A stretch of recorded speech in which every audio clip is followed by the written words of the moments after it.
Ya mah terlalu biasa. Oke, balik ke Afifah, bagaimana kamu menggambarkan diri kamu dalam 3 kata? Pantang menyerah, Terus, jujur, jujur, terus, disiplin. disiplin. Itu sudah mewakili. Pantang menyerah, jujur, disiplin. Ya. Ini 3 kata yang 3 kata. Ada satu frase ya. Pantang menyerah itu 2 ya. Oh iya. 2 kata berarti kan satu jadi frase. Boleh, bagus nih. Sekarang gantian Bang ya ke saya. Pertanyaannya tadi apa versinya Afifah? Bapak di perpus ini tuh udah dari berapa lama? Berapa tahun? Oke, berdasarkan SK kan tahun 2021 ya. Berarti kalau ditarik sampai sekarang 3 tahun berarti.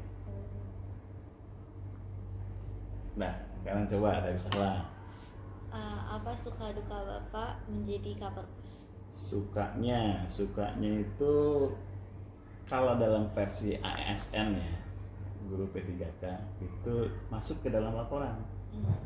Jadi input tentang kegiatan kita di perpus nggak usah susah, bilang aja bertugas di perpus, ya kan? Iya. Jadi itu adalah kegiatan yang paling relevan yang bisa kita pakai dalam sebuah laporan.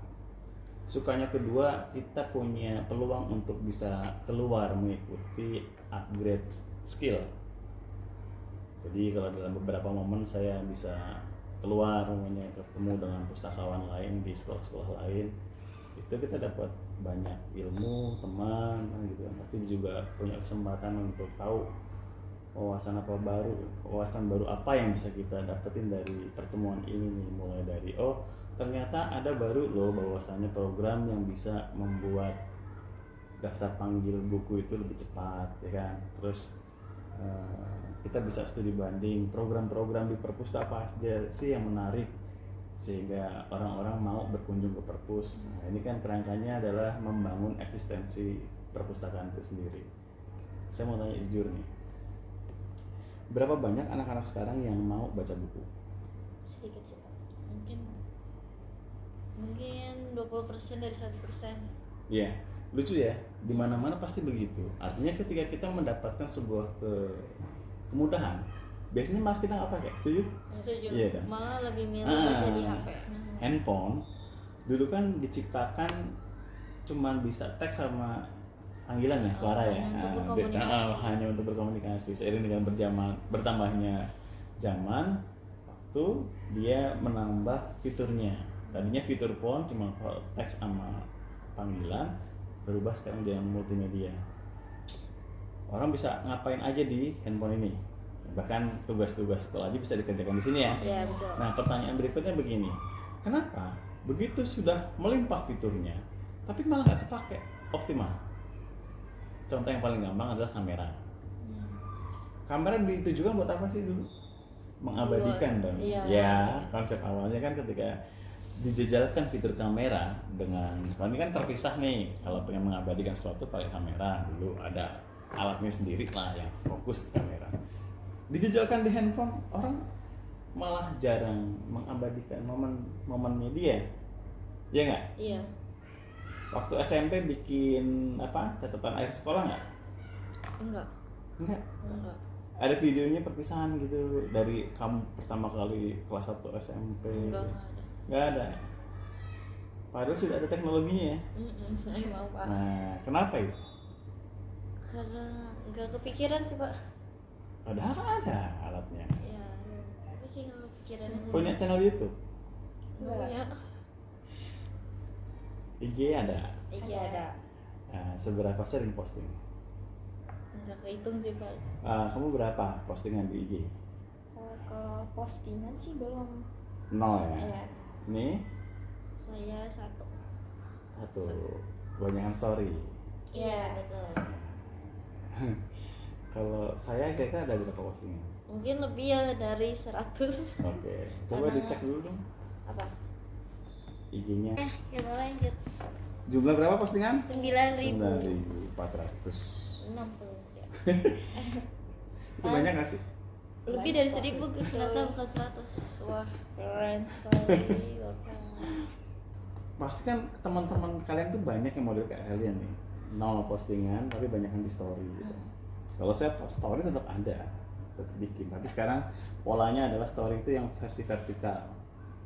Kalau yang landscape saya tidak akan tertarik naruh di story, sedikit sekali porsinya, karena saya cuma pengen ngasih tahu link YouTube-nya.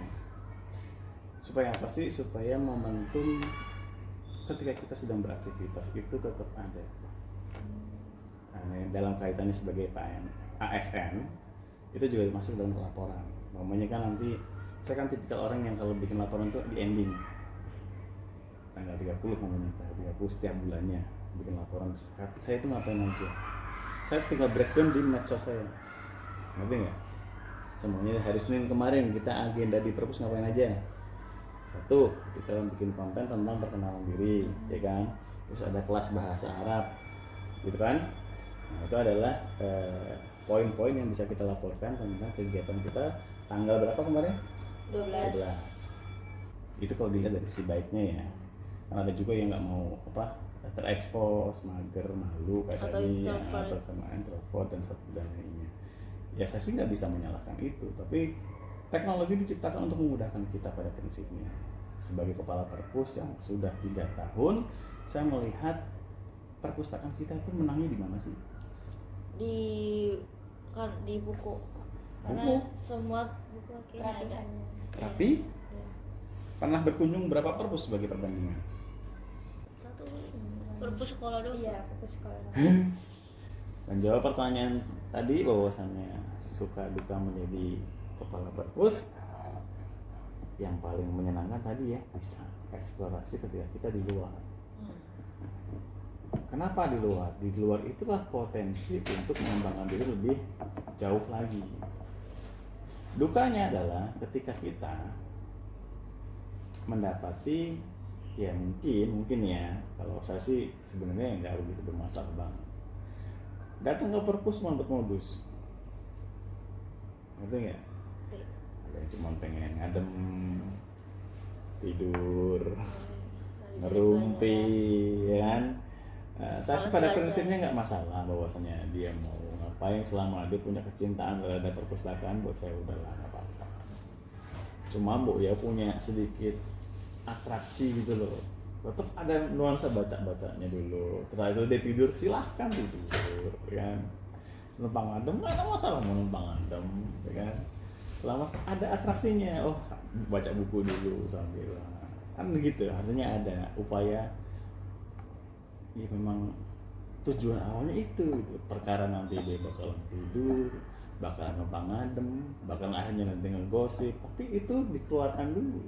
Oh iya, nanti kan seiring dengan berjalannya waktu terbentuk tuh polanya. Karena perpustakaan sekarang sudah bertransformasi, lebih banyak pakai gawai ya, ini laptop dan seterusnya. Mungkin itu dulu yang menjadi bahasan Bahasan apa sih? Podcast Podcast hari ini. kita. Podcast bahasa Indonesianya apa serapannya? Ya, jadi kalau saya bilang podcast adalah bahasa Indonesianya Siaran. siaran. siniar. Siniar. Siniar. Berkata siar. Kita ketemu lagi dalam momen-momen berikutnya. Salam literasi.